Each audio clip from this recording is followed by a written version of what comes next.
The economic boom in the 1920s led to the Great Depression. Overproduction of goods from farms and services and banks began to the very beginning of the economic decline. The demand and rising prices after the First World War caused businesses to take advantage of it. Farms planted wheat after wheat, which eventually used up all nutrition from the soil. No law stated that Canada wasn't allowed to overproduce goods and services, so they did. Doing so, also it slowed the workload in the factories. Stocks and loans during this time crashed as well. In 1929, the Toronto and Quebec stock market crashed.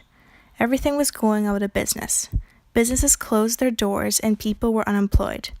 It was very difficult to find work. Families couldn't afford rent anymore. The government then released relief. Relief is a payment given to those who do not have any alternative source of income, similar to welfare today. The government did make getting relief easy, which encouraged people to look for work than rather being dependent. The average monthly relief was $19 to $60, except for Aboriginals. Aboriginals were only given $5 monthly per family.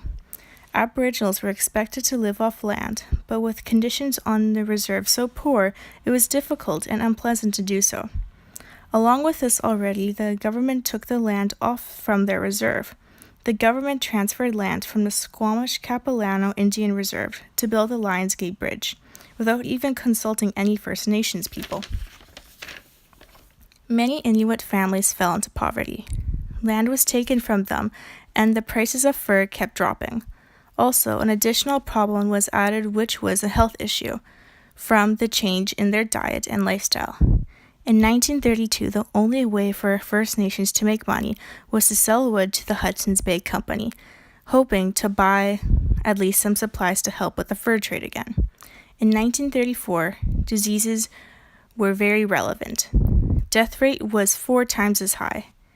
In 1936, 90% of Aboriginals in Vancouver had blindness or some type of other illness. In 1939 to 1945, the Second World War broke out and families pushed Canadians out of the Great Depression. Welfare state and government supervision of vital aspects of the economy continued into the 1980s as a result of the Great Depression.